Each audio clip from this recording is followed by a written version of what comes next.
नमस्कार साथियों, royal study with Ajay Shastri के यूट्यूब चैनल पर आपका हार्दिक स्वागत है। यदि आपको सीटेट में गणित में समस्या है तो हम आपको 15 अंक की जो पेडागोजी है उसको बिल्कुल स्पष्ट रूप से सही से समझा देंगे, जिससे आपके 15 में से 15 अंक आएंगे। तो यदि आप सीटेट में गणित में कमज़ोर हैं और संस्कृत में कमज़ोर हैं, संस्कृत की पेडागोजी आपको समझ में नहीं आती है, तो आप मेरे चैनल को सब्सक्राइब कीजिए, साथ ही साथ वीडियो को शेयर भी कीजिए। तो आपका बहुत बहुत आभार है। तो आज हम गणित की पेडागोजी में आपको कुछ तथ्य बताते हैं। सबसे पहले जो ये तथ्य हमने लिखे हैं इनको हम टैग वर्ड का नाम देते हैं। ये टैग वर्ड हैं। साथ ही साथ टैग वर्ड के साथ ये आपके ऐसी युक्तियां हैं जो आपको पेपर में 15 अंक लाने में सहायता करेंगे। यदि आप वास्तव में वचनबद्ध हैं, गणित में आपको कमजोरी महसूस हो रही है, तो गणित में जो 15 अंक की पेडागोजी आती है और 15 अंक की जो आंकिक क्षमता आती है, तो अगर उसमें आप जोड़ घटाए गुणा भाग में कमजोरी महसूस करते हैं तो यहाँ पर हम आपको 15 अंक की गारंटी के साथ यहाँ पर पूरी व्यवस्था करते हैं। तो आप मेरे वीडियो को अंत तक अवश्य देखिए। तो सबसे पहले हम देखते हैं कि प्राथमिक स्तर पर लंबाई मापना। एक प्रश्न यहां से कई बार आ चुका है कि प्राथमिक स्तर पर लंबाई मापना जो शब्द है इसमें एक क्रम आता है लगाने को। तो सबसे पहले क्या है, तो सबसे पहले अगर हम प्राथमिक स्तर पर लंबाई मापने का चैप्टर पढ़ाते हैं तो उसमें सबसे पहले क्या होता है कि तुलना करना सिखाते हैं। तुलना का मतलब है पहले हम दिखाते हैं कि कौन छोटा है कौन बड़ा है, अर्थात दो चीजों को बताते हैं, तुलना करना सिखाते हैं। उसके बाद तुलना के बाद क्या करते हैं, हम फिर अप्रमाणिक मापों का प्रयोग करते हैं जो प्रमाणिक नहीं है। जैसे हम किसी तसले में मिट्टी भर के बताएंगे, ऐसे उदाहरण देके बताएंगे। टोकरी में कुछ फल रखने के लिए बताएंगे, बाल्टी में पानी भरने के लिए बताएंगे। तो सबसे पहले तुलना करना है, तुलना करने के बाद अप्रमाणिक चीजों का प्रयोग करना है, अप्रमाणिक मापों का प्रयोग करना है। उसके बाद फिर प्रमाणिक मापों का प्रयोग करते हैं। तो सबसे पहले क्या है कि तुलना करते हैं, तुलना के बाद अप्रमाणिक मापों का प्रयोग करते हैं, उसके बाद प्रमाणिक मापों का उपयोग करते हैं। इस तरीके का क्वेश्चन आपका सही जाता है। उसके बाद हम आपको कुछ टैग वर्ड अभी से बताए देते हैं जो आपको यहां पे सहायता करेंगे। सबसे पहले कि गणित है क्या, वर्गीकृत आंकड़ों का निरूपण। जो गणित है, गणित में वर्गीकृत जो आंकड़े दिए होते हैं उनका निरूपण करना होता है। इस तरीके का अगर कहीं पे आपको ऑप्शन में शब्द मिलता है लिखा हुआ, पूरा लाइन मिलता है, पद मिलता है, तो आप उसको क्लियर कर सकते हैं, बिल्कुल सटीक उत्तर होगा। उसके बाद व्यवहारिक उपागम। उपागम का मतलब क्या होता है, उपागम का मतलब होता है सिद्धांत, किसी विषय के पीछे की निहित सोच उपागम कहलाती है। तो गणित क्या है, गणित एक व्यवहारिक उपागम है, व्यवहारिक सिद्धांत है और गणित का प्रयोग हर जगह व्यवहारिक रूप में किया जाता है। और चूंकि हम प्राथमिक स्तर के लिए ही पढ़ रहे हैं या जूनियर स्तर के लिए पढ़ रहे हैं, तो प्राथमिक स्तर पर गणित का प्रयोग क्या है कि भाषा मतलब गणितीय भाषा का विकास करना।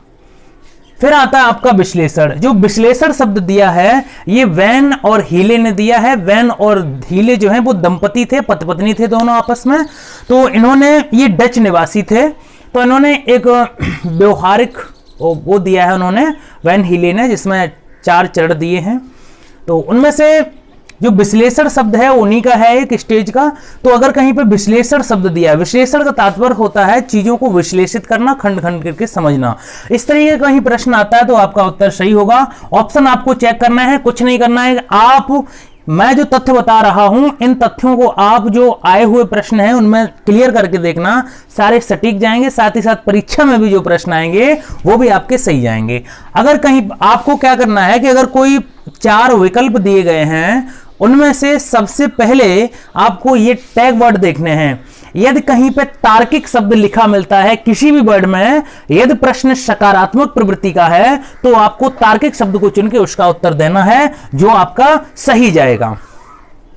उसके बाद बात करते हैं निष्कर्ष निकालना। निष्कर्ष निकालना क्या है, गणित में निष्कर्ष ही निकाले जाते हैं। गणित में क्या करते हैं, निष्कर्ष मतलब हमारे सामने एक समस्या होती है और उस समस्या को हम जब तक हल करते रहते हैं कि जब तक हमें निष्कर्ष नहीं मिल जाता है तब तक हम उसे हल करते रहते हैं। तो जो हमारे सामने समस्या आती है, समस्या का हमारा समाधान क्या है? निष्कर्ष तक पहुंचना। और जहां पे गणित में निष्कर्ष निकालना शब्द लिखा होगा, जिन 4 विकल्पों में से उनमें से आपका वही वाला विकल्प सही होगा जिसमें निष्कर्ष शब्द लिखा होगा, निष्कर्ष निकालना शब्द लिखा होगा।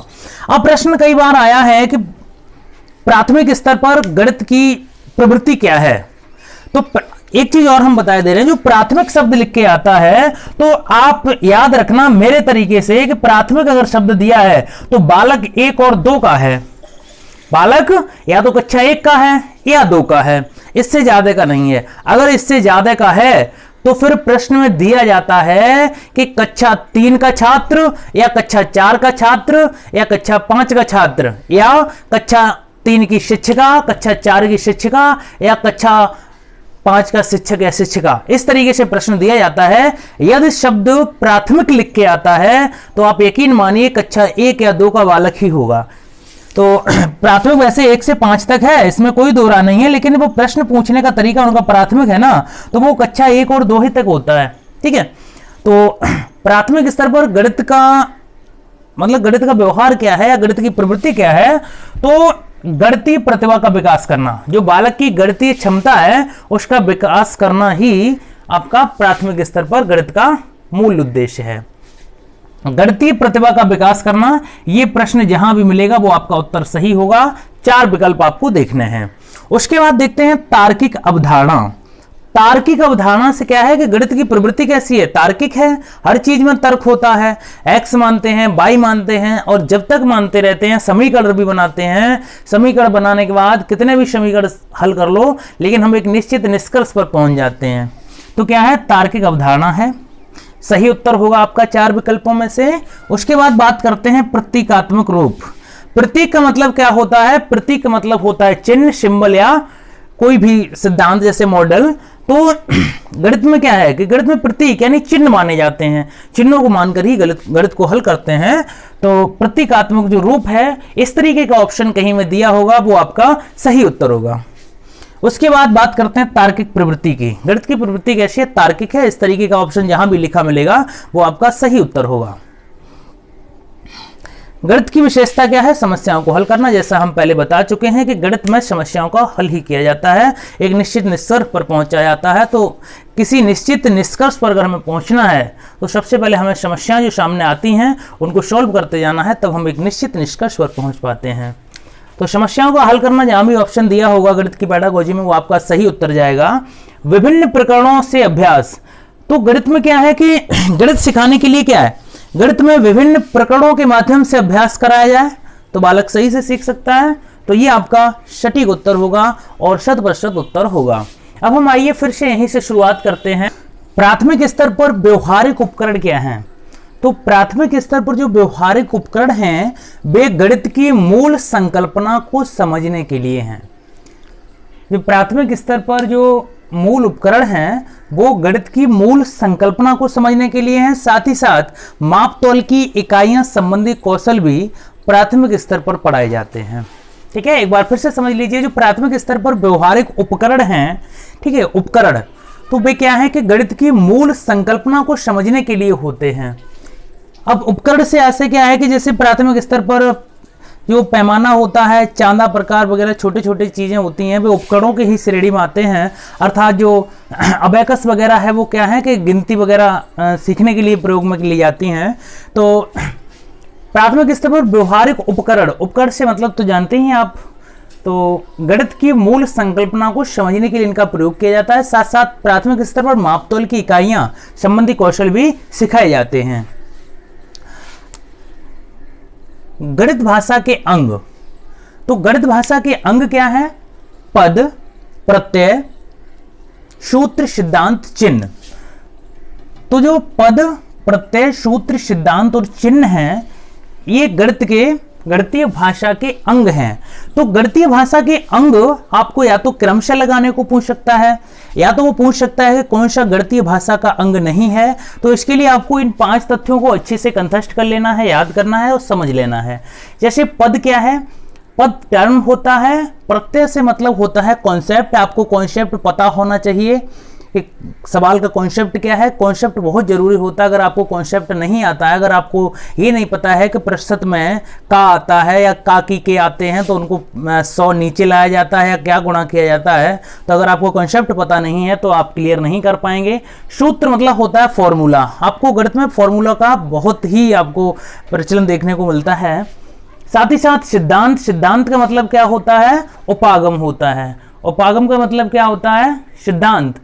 प्रिंसिपल अर्थात उपागम, सिद्धांत, प्रिंसिपल। कहने का मतलब यह है कि किसी का सिद्धांत दिया होता है, जैसे पाइथागोरस के प्रमेय है तो उनका क्या एक सिद्धांत है, उसी के अनुसार कार्य होते हैं। तो चिन्ह क्या है? सिंबल होता है। तो गणितीय भाषा के 5 अंग हैं, पद, प्रत्यय, सूत्र, सिद्धांत और चिन्ह। इनको वो पूछ सकता है क्रम से, साथ ही साथ ये भी पूछ सकता है या नहीं है कौन से अंग गणितीय भाषा के अंग। उसके बाद प्रश्नों के कुछ प्रकार यहां पे दिए गए हैं। इस तरीके के प्रश्न आपको बहुत सारे मिलेंगे सीटेट में। तो सबसे पहला प्रश्न है 15 को 3 से गुणा किस प्रकार करेंगे? तो 15 को 3 से गुणा सिर्फ एक प्रकार से कर सकते हैं कि 15 गुणित 3।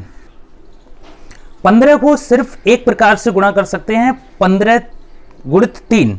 तो 15 गुणित 3 बराबर 45 प्राप्त होगा, इससे ज्यादा कुछ भी नहीं होगा, अर्थात एक प्रकार से प्राप्त होगा। तो ये बंद अंत वाला प्रश्न है, बंद अंत वाला प्रश्न है। और बंद अंत वाले प्रश्न अभिसारी चिंतन में आते हैं।